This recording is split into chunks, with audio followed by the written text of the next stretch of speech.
Tax compliance से पंगा कर देगा आपको बिजनेस में नंगा, टैक्स कंप्लाइंस से पंगा कर देगा आपको बिजनेस में नंगा, no matter who you are, no matter what size of business you have. अगर आपने टैक्स के कंप्लाइंसेस फुलफिल नहीं करी, no matter how much revenue you have, no matter how much profitability you have, आपके business को बर्बाद कर देगा, खाक में मिला देगा। इतनी पावर है टैक्स के नॉन कंप्लाइंसेस में। आप जीएसटी की नॉन कंप्लाइंसेस करके तो देखिए, आप जीएसटी की नॉन कंप्लाइंसेस सिर्फ 3 महीना नहीं करके देखिए, आपको पता चल जाएगा आपका बिजनेस कहां था और कहां पहुंच गया।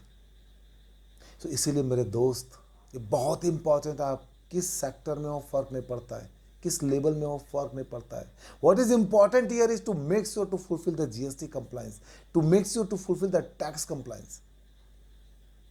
Micro small medium entrepreneur, startup entrepreneur, इनके लिए बहुत ही इंपॉर्टेंट है, इनके लिए बहुत ही इंपॉर्टेंट है। आप अपने बिजनेस को ग्रो करना चाहते हैं ना, विदाउट कंप्लाइंसेस नहीं ग्रो कर सकते, विदाउट कंप्लाइंसेस नहीं ग्रो कर सकते, आपको कंप्लाइंसेस करनी ही पड़ेगी। सो नाउ वेकअप कॉल, आप स्टार्ट हो जाइए, तैयार हो जाइए जीएसटी की कंप्लाइंसेस करने के लिए। और अगर आपने कंप्लाइंसेस नहीं किया तो आप over the period of the time you start to say about the GST that it is a Gabbar Singh tax, it is a गुंडा service tax, it is a Tughlaq tax, and पता नहीं क्या क्या नाम सब पुकारेंगे, लेकिन कोई उसका फायदा नहीं मिलने वाला है। So what is important here is to make sure that at the right point of time you start to fulfill the GST compliance. GST से पंगा मत लीजिए, नहीं तो आपको ये नंगा कर देगा, ये नंगा कर देगा। इस पे पावर है, इस पे क्षमता भी है, और ये दिखा भी सकता है, और लोग देख भी रहे हैं, लोग देख भी रहे हैं। So what is important to make sure that you are fulfilling the GST compliance. And in GST compliance मैं आपके लिए 5 बड़ी बातें लेकर के आ रहा हूं। 5 बड़ी बातें किस चीज का? इनपुट टैक्स क्रेडिट से रिलेटेड, आईटीसी से रिलेटेड, इनवर्ट सप्लाई से रिलेटेड। ये इंपॉर्टेंट है। इनवर्ट सप्लाई क्या है, इनपुट टैक्स क्रेडिट क्या है, ये इंपॉर्टेंट है। आप अपने पीएनएल को देखते हैं ना, एज ए बिजनेस ओनर आप अपने पीएनएल को देखते हैं ना, सिंपल वर्ड में आप समझिए, जो भी आपके पास एक्सपेंस आता है ना, इस एक्सपेंस के ऊपर जो भी टैक्स आपको सप्लायर चार्ज करता है, राइट, आप सर्विस रिसीव करते हैं, गुड्स रिसीव करते हैं, उसके अगेंस्ट में जो इनवॉइस रिसीव करते हैं, उस इनवॉइस को आप पीएनएल में एज एक्सपेंस बुक करते हैं। इस एक्सपेंस के ऊपर जितने भी टैक्स लगा हुआ है ना, इस टैक्स के बारे में बात करने वाला हूँ, इनवर्ट सप्लाई के बारे में बात करने वाला हूँ। क्योंकि वो टैक्स आपके पीएनएल में नहीं आया हुआ है, वो टैक्स आपके पास इनपुट टैक्स क्रेडिट के रूप में गया हुआ है। वो आपके पास as a input tax credit है, जिसको आप आउटवर्ड सप्लाई के साथ में सेट ऑफ करते हैं। ये इंपॉर्टेंट है। मैं जीएसटी को कभी भी सिर्फ जीएसटी के पॉइंट ऑफ व्यू से नहीं बताता हूँ, मैं आपके बिजनेस के एंगल से इसको समझाने की कोशिश करता हूँ कि ये कहाँ इंपैक्ट कर रहा है। And that is how the important part here is, and you have to really understand this from the business point of view कि आपके बिजनेस में कहाँ इंपैक्ट कर रहा है। इनपुट टैक्स क्रेडिट एक आपका इंपॉर्टेंट पार्ट है, एक इंपॉर्टेंट आधार है।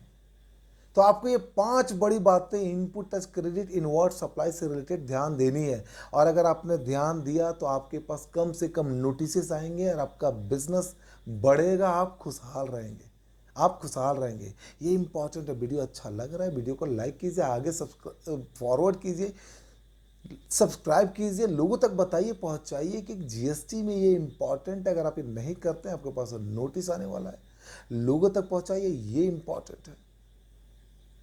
तो जीएसटी इनवर्ट सप्लाई, आपको वो बड़ी 5 बातें जो आपको ध्यान देनी है। Number 1, monthly reconciliation of your input tax credit. Now what is monthly reconciliation? आपको 2 रिकंसिलेशन करनी है। कितनी करनी है? 2 रिकंसिलेशन करनी है। पहला रिकंसिलेशन करनी है GSTR 2B versus GSTR 3B। इसका मतलब कि जो भी इनपुट टैक्स क्रेडिट आपने अवेल किया 3B में, एंड जितना भी इनपुट अवेलेबल है जीएसटीआर 2B में, इसकी एक रिकंसिलेशन बनाइए।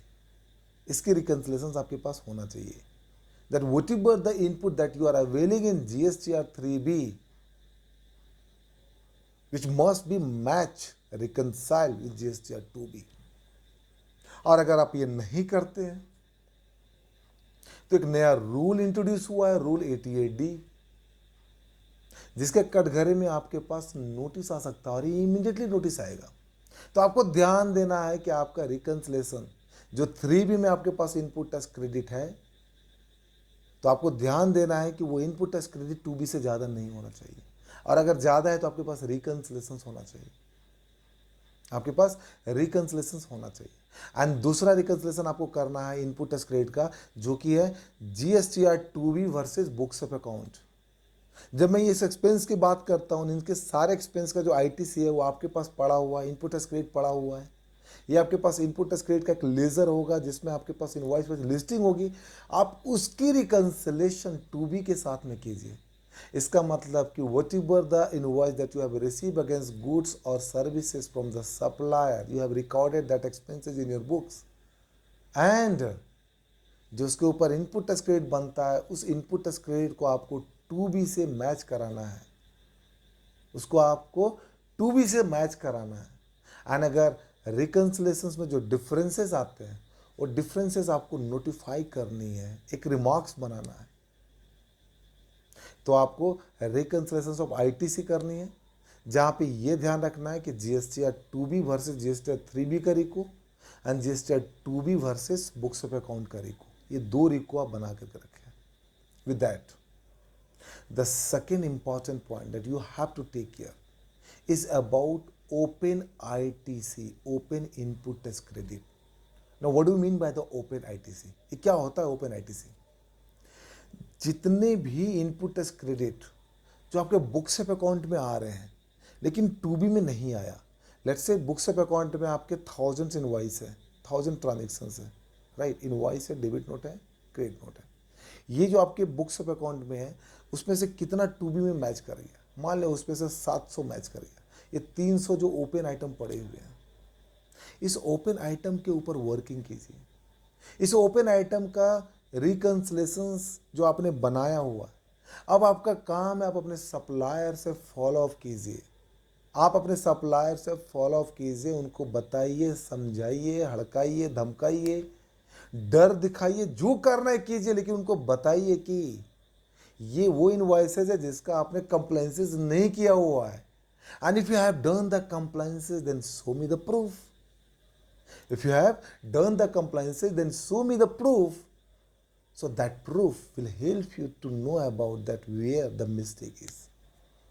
तो जहां जहां पे भी आपके पास 2B में इनपुट टैक्स क्रेडिट नहीं आ रहा है, आप अपने सप्लायर से फॉलो अप कीजिए, उस इनवॉइस का डिटेल मंगाइए, अगर उन्होंने GSTR 1 फाइल किया हुआ है तो उस इनवॉइस से रिलेटेड आप उनका कॉपी मंगवाइए और चेक कीजिए, और अगर उन्होंने फाइल नहीं किया है तो उनसे फाइल करवाइए। ये इम्पॉर्टेंट है, ये इम्पॉर्टेंट है। Know your supplier, know your supplier, and that has been implemented and more important, right, with effect from 1 October 2022। Know your supplier, 1 October 2022 से सप्लायर को जानना बहुत ज़रूरी हो गया है, बिकॉज ये आपका सप्लायर, राइट, ये जेन्युइन है, फ्रॉडलेंट ट्रांजेक्शन तो नहीं करते, ये आपको जानना जरूरी है।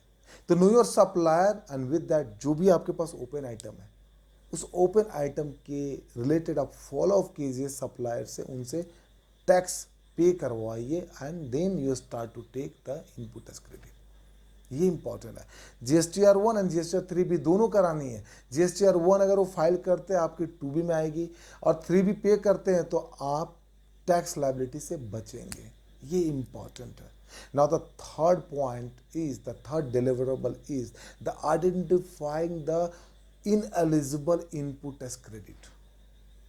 बहुत सारे ऐसे इनपुट टैक्स क्रेडिट होते हैं जिसका इनपुट आपको मिलता नहीं है, ऑल दो सप्लायर ने आपसे चार्ज किया हुआ है, but being a buyer, being a recipient, आपको ध्यान देनी है। जैसे block credit, right, and the input tax credit on exempted supply. तो जो ब्लॉक क्रेडिट होता है, फॉर एग्जांपल आपके पास ट्रैवल एंड एजेंसी का बिल आता है, और ये ट्रैवल एजेंसी जो है ये other than body corporate, right, 5% का GST चार्ज करता है, तो आपको यहाँ पे इनपुट टैक्स क्रेडिट नहीं मिलेगा। This is called the block credit, this is called the block credit. अब ये जो क्रेडिट है, अगर आपने इसका इनपुट लिया हुआ है तो आपको इनपुट रिवर्स करना पड़ेगा अलॉन्ग विद 18% इंटरेस्ट, आपको रिवर्स करना पड़ेगा। एग्जेम्प्टेड सप्लाई के ऊपर अगर आपका आईटीसी बनता है तो आईटीसी को भी आपको रिवर्स करना है, इन दोनों का रिवर्स कीजिए। सो इनपुट एज क्रेडिट वो आपको आइडेंटिफाई करना पड़ेगा कि वो कौन सा आईटीसी है जो कि ब्लॉक्ड है और जो कि एग्जेम्प्टेड सप्लाई के ऊपर का आईटीसी। इसको ब्लॉक्ड आईटीसी को और एग्जेम्प्टेड सप्लाई के ऊपर जो आईटीसी है इनको आप अवेल मत कीजिए, that is what is important. अगर आपने अवेल किया है तो आपको उसको रिवर्स करना पड़ेगा along with interest, it is important. Now with that, the payment made to supplier, the fourth important point, payment made to the supplier. And now how the payment made to the supplier is important. अगर आपने supplier को पे 180 दिन के बाद किया from the date of invoice receipt, from the date of invoice date. So invoice के date से 180 दिन के बाद अगर आप पे करते हो तो आपको इनपुट एज क्रेडिट रिवर्स करना पड़ेगा along with 18% इंटरेस्ट। और फिर आप इसको कब अवेल कर सकते हैं, जब आप सप्लायर को पे आउट कर देंगे, फिर उसको आप रीअवेल कर लें। तो फोर्थ इंपॉर्टेंट पॉइंट जो आपको ध्यान देनी है, if you have pay to your supplier and the payment has been done beyond 180 days, then you have to reverse the input if you have avail. And will you have reverse, you have to make sure that you are reversing with the interest 18%। एंड फिर इसको आप रीअवेल कर सकते हैं जब आपने input, जब आपने टैक्स का सप्लायर का पे आउट कर दिया। With that, the fifth important point that you have to take care is purchase made from the composite supplier.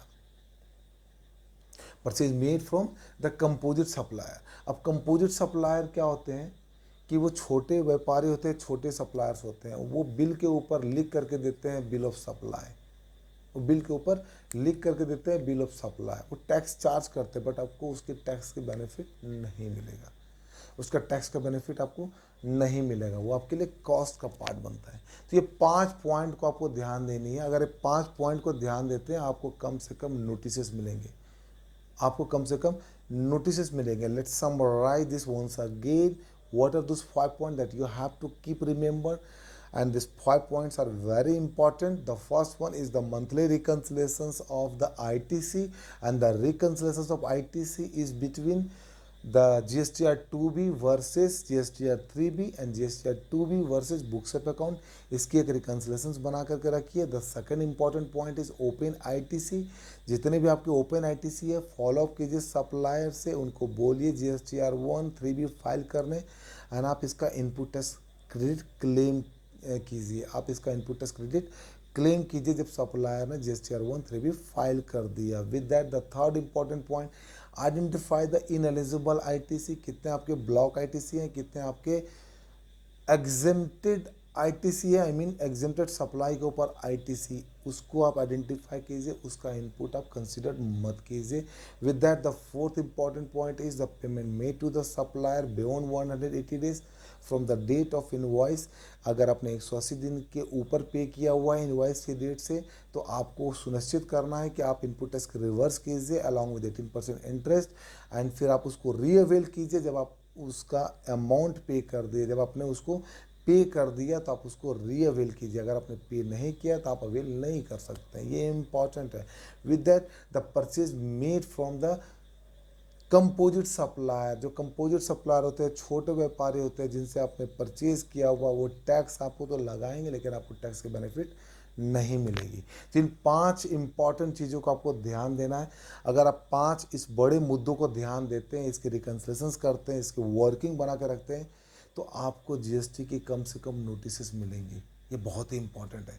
So what you need to do here, you have to start to make sure that you are fulfilling the GST compliances pertinent to input as credit. Input as credit important है और इसके reconciliations बहुत ही important है, because most of the notices is pertaining to the reconciliations of your GSTR 2B versus 3B, is pertaining to the GSTR 2B versus books of account, is pertaining to the payment made to the supplier beyond 180 days and many more. So ये important है, आपको ये ध्यान रखना पड़ेगा। And my dear friend, ladies and gentlemen, again I'm telling you GST that you have to make sure to be able to fulfill the compliances, otherwise it is going to create a bigger problem in your business and आप अपने business को run नहीं कर पाएंगे for the longer period of the time।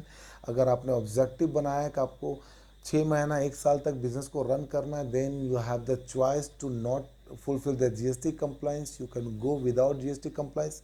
But if you have the choice, commitment to run your business for the longer period of the time, तो फिर आप GST के compliances कीजिए, इसको fulfill कीजिए, इसकी रिस्पेक्ट कीजिए, इसके compliances को देखिए, इसके रूल्स रेगुलेशंस को देखिए, and start to fulfill to get the more values in your business. And when you start to do this, your business would have a compounding benefit, your business would have a compliant profit, and that profit will help you to be able to create more and more compounding benefit over the period of the time. So this is important. Start to fulfill the compliances. This is Sanjay Singh signing out. Until we meet again. Thank you. Thank you very much.